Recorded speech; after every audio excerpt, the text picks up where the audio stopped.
আসসালামু আলাইকুম।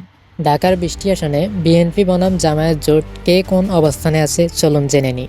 ঢাকা-১ দোহার ও নবাবগঞ্জ এলাকা। এই আসনে বিএনপি থেকে খন্দকার আবু আশফাক নির্বাচন করবেন। এই আসনে বিএনপির সাংগঠনিক ভিত্তি ঐতিহাসিকভাবে শক্ত। গ্রামীণ ভোট ব্যাংক ও স্থানীয় নেতৃত্ব বিএনপির পক্ষে কাজ করে। এই আসনে জামায়াত থেকে নির্বাচন করবেন মোহাম্মদ নজরুল ইসলাম। ব্যক্তিকেন্দ্রিক রাজনীতির কারণে বিএনপি এই আসনে এগিয়ে রয়েছে। সামগ্রিকভাবে বিএনপি এই আসনে সহজেই জিতে যাবে। ঢাকা-২ কেরানীগঞ্জ থানা। এই আসনে বিএনপি থেকে নির্বাচন করবেন মোহাম্মদ আমানুল্লাহ আমান। শিল্পাঞ্চল ও শ্রমজীবী ভোটার এই আসনে বেশি রয়েছে। বিএনপি এখানে আন্দোলনমুখী রাজনীতিতে সুবিধা পায়। নির্বাচনী মাঠে বিএনপি এই আসনে তুলনামূলক শক্ত রয়েছে। এই আসনে জামায়াত থেকে নির্বাচন করবেন মোহাম্মদ আব্দুল হক।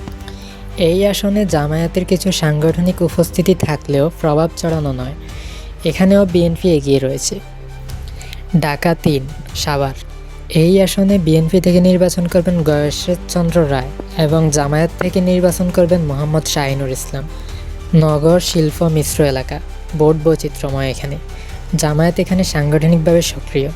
বিএনপি বড় ভোট পায়, কিন্তু বিভাজনের ঝুঁকি থাকে। কঠিন লড়াই হলেও বিএনপি এই আসনে জয় হওয়ার সম্ভাবনাটাই বেশি রয়েছে। ঢাকা-৪ মিরপুর। এই আসনে বিএনপি থেকে নির্বাচন করবেন তানভীর আহমেদ এবং জামায়াত থেকে নির্বাচন করবেন সৈয়দ জয়নুল আবেদিন। গণবসতিপূর্ণ নগর আসন এটি। জামায়াতের আদর্শিক ভোট ব্যাংক এখানে দৃশ্যমান। বিএনপিরও জনপ্রিয়তা রয়েছে।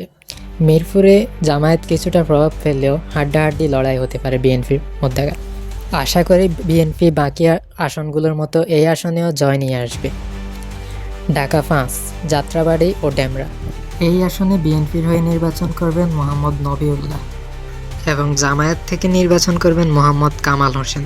শ্রমিক ও মধ্যবিত্ত এই এলাকায় বেশি রয়েছে। বিএনপির আন্দোলন ভোট এখানে কার্যকর। জামায়াত সাংগঠনিক হলেও গণভীতি সীমিত। বিএনপির পরিচিতি মুখ সুবিধা পায় এখানে। বিএনপি এই আসনেও জয় নিয়ে আসবে। ঢাকা-৬ কদমতলী ও শনিরাগড়া। এই আসনে বিএনপির হয়ে নির্বাচন করবেন সাদেক হোসেন খোকার ছেলে ইশরাক হোসেন এবং জামায়াত থেকে নির্বাচন করবেন মোহাম্মদ আব্দুল মান্নান। এই আসনে বিএনপির জনপ্রিয়তার কাছে শেখ হাসিনা নিজেই হেরেছিল, সো এখানে বিএনপি সহজেই জিতে যাবে। জামায়াতেরও সামাজিক নেটওয়ার্ক ভালোই আছে, তবে ফলাফল নির্ধারণ হবে ভোটের দিন। ঢাকা-৭ লালবাগ ও চকবাজার। এই আসনে বিএনপির হয়ে নির্বাচন করবেন হামিদুর রহমান এবং জামায়াতের হয়ে নির্বাচন করবেন মোহাম্মদ এনায়েতুল্লাহ। এই আসনটি পুরান ঢাকার ঐতিহ্যবাহী এলাকা। জামায়াতের এখানে প্রভাব তুলনামূলক রয়েছে, তবে বিএনপি ভোট বেশি পায় এই আসনে। এই আসনে বিএনপিকে জয়ের জন্য হাড্ডাহাড্ডি লড়াই হতে পারে বিএনপির সাথে জামায়াতের। ঢাকা-৮ রমনা ও মতিঝিল। এই আসনে বিএনপির হয়ে নির্বাচন করবেন মির্জা আব্বাস উদ্দিন আহমেদ এবং জামায়াত জোটের হয়ে নির্বাচন করবেন মোহাম্মদ নাসির উদ্দিন পাটোয়ারি। এই এলাকাটি প্রশাসনিক ও বাণিজ্যিক কেন্দ্র। বিএনপির অভিজাত ভোটার সাপোর্ট আছে এই আসনে। জামায়াত এখানে তুলনামূলক দুর্বল রয়েছে। ব্যক্তিগত গ্রহণযোগ্যতা হচ্ছে বড় ফ্যাক্টর। সবশেষে বলা যায় বিএনপি এই আসনেও এগিয়ে রয়েছে। ঢাকা-৯ খিলগাঁও ও সবুজবাগ। এই আসনে বিএনপির হয়ে লড়বেন হাবিবুর রশিদ এবং জামায়াত জোটের হয়ে নির্বাচন করবেন মোহাম্মদ জাভেদ মিয়া। এই আসনে আরেকজন জনপ্রিয় প্রার্থী রয়েছেন স্বতন্ত্র প্রার্থী ডক্টর তাসনিম জাহরা। এই এলাকাটি হচ্ছে মধ্যবিত্ত অধ্যুষিত এলাকা। বিএনপির এখানে ধারাবাহিকভাবে ভালো করে নির্বাচনে। জামায়াত সংগঠিত হলেও ভোটে পিছিয়ে রয়েছে। স্থানীয় ইস্যুতে বিএনপি বেশি সুবিধা পায় এই আসনে। এই আসনেও বিএনপি তুলনামূলকভাবে বেশি ভোট পেয়ে জয়লাভ করবে। ঢাকা-১০ ধানমন্ডি ও কলাবাগান। এই আসনে বিএনপির হয়ে লড়বেন শেখ রবিউল আলম এবং জামায়াত জোটের হয়ে লড়বেন মোহাম্মদ জসিমউদ্দিন সরকার। এই আসনে শিক্ষিত ও সচেতন ভোটার বেশি রয়েছে। জামায়াতের আদর্শিক প্রভাব সীমিত এখানে। বিএনপির গ্রহণযোগ্য প্রার্থী থাকলে সুবিধা অনেক বেশি হবে। নগর মধ্যবিত্ত বিএনপির দিকে ঝোঁকে। এই আসনেও বিএনপি জয় নিয়ে আসবে আশা করা যায়। ঢাকা-১১ বনশ্রী ও রামপুরা। বিএনপির হয়ে লড়বেন এম.এ. কাইয়ুম এবং জামায়াত জোটের হয়ে লড়বেন মোহাম্মদ নাহিদ ইসলাম। নতুন নগর এলাকা এটি। বিএনপির সাংগঠনিক বিস্তার ভালোই রয়েছে এই এলাকায়। জামায়াতের সামাজিক কাজের মাধ্যমে কিছু প্রভাব রাখে, তবে ভোটের হিসাবে বিএনপি এগিয়ে রয়েছে। এই আসনেও বিএনপি ফেভারিট। ঢাকা 12 তেজগাঁও এলাকা। এই আসনে বিএনপি জোটের প্রার্থী সাইফুল হক লড়বেন এবং জামায়াত থেকে লড়বেন মোহাম্মদ সাইফুল আলম। এই এলাকাটি শিল্প ও আবাসিক মিশ্র এলাকা। জামায়াত সংগঠিত হলেও ভোটে পিছিয়ে রয়েছে এই এলাকায়। বিএনপি পরিচিত রাজনৈতিক শক্তি এই এলাকায়। শ্রমিক ভোট বিএনপির দিকে যায় এখানেও বিএনপি এগিয়ে রয়েছে। ঢাকা 13 মোহাম্মদপুর এলাকা। বিএনপির হয়ে লড়বেন এই এলাকায় ববি হাজ্জাজ এবং জামায়াত জোটের হয়ে লড়বেন মোহাম্মদ মামুনুল হক। জামায়াতের শক্ত ঘাঁটি হিসেবে পরিচিত এই এলাকা। এখানে আদর্শিক ভোট ব্যাংকও স্পষ্ট। বিএনপিও অনেক ভালো করছে এই এলাকায়, তবে হাড্ডাহাড্ডি লড়াই হতে পারে এই এলাকায়। বিএনপিকে জিততে জামায়াতের মামুনুল হককে হারাতে হবে। ঢাকা 14 কালশী মিরপুর অংশ। বিএনপির হয়ে লড়বেন এই এলাকায় সানজিদা ইসলাম এবং জামায়াত জোটের হয়ে লড়বেন মীর আহমদ বিন কাশেম। এটি হচ্ছে মিরপুরের সম্প্রসারিত এলাকা। জামায়াতের তুলনামূলক প্রভাব রয়েছে এই এলাকায়, তবে বিএনপিও সাংগঠনিক অনেকটা এগিয়ে রয়েছে। বিএনপি জামায়াতের এলাকায় হাড্ডাহাড্ডি লড়াই হতে পারে, তবে ভোটের দিনই জানা যাবে কে জিতবে। ঢাকা 15 কাফরুল। এই এলাকায় বিএনপির হয়ে লড়বেন মোহাম্মদ শফিকুল ইসলাম খান মিল্টন এবং জামায়াত জোটের হয়ে লড়বেন জামায়াতের আমির মোহাম্মদ শফিকুর রহমান। এটি নগর মধ্যবিত্ত এলাকা।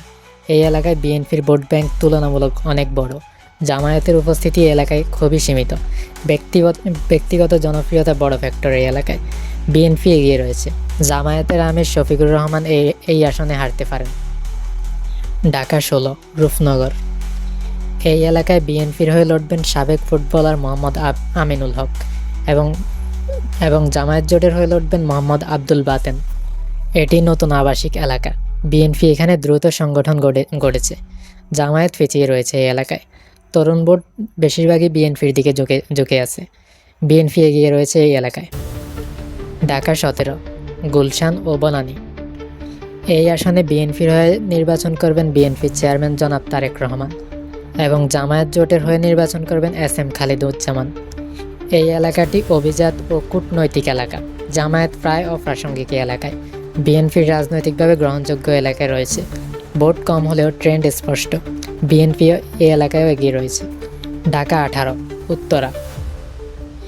বিএনপির হয়ে এই এলাকায় নির্বাচন করবেন SM জাহাঙ্গীর হোসেন এবং জামায়াত জোটের হয়ে নির্বাচন করবেন আরিফুল ইসলাম। এই এলাকাটি দ্রুত বাড়তে থাকা নগর এলাকা। বিএনপি এখানে ভালো ভিত্তি গড়েছে। জামায়াত সংগঠিত হলেও ভোটে পিছিয়ে রয়েছে এই এলাকায়। মধ্যবিত্ত ভোট বিএনপির দিকে ঝুঁকছে। বিএনপি এই এলাকায়ও এগিয়ে রয়েছে। ঢাকা 19 এয়ারপোর্ট ও খিলক্ষেত। বিএনপির হয়ে এই এলাকায় নির্বাচন করবেন দেওয়ান মোহাম্মদ সালাউদ্দিন এবং জামায়াত জোটের হয়ে নির্বাচন করবেন দিলশানা ফারুল। এই এলাকায় মিশ্র জনসংখ্যা রয়েছে। জামায়াত কিছু এলাকায় শক্ত। বিএনপি সামগ্রিকভাবে বেশি ভোট পায় এই এলাকায়। ফল টান হতে পারে। বিএনপি সামান্য এগিয়ে রয়েছে, তাও নির্বাচনে হাড্ডাহাড্ডি লড়াই হবে এই আসনে। ঢাকা 20 নতুন সীমানা সংলগ্ন এলাকা। এই এলাকায় বিএনপির হয়ে নির্বাচন করবেন মোহাম্মদ তমিজ উদ্দিন এবং জামায়াত জোটের হয়ে নির্বাচন করবেন নাবিলা তাসনিদ। এই এলাকার ভোটার আচরণ এখনও স্থির নয়। বিএনপি পরিচিত শক্ত হিসাবে এগিয়ে রয়েছে। জামায়াত সংগঠন তৈরি করছে, তবে পিছিয়ে রয়েছে বিএনপির তুলনায়। প্রার্থী নির্বাচন এখানে খুবই গুরুত্বপূর্ণ। এই আসনেও বিএনপি জয় নিয়ে আসবে।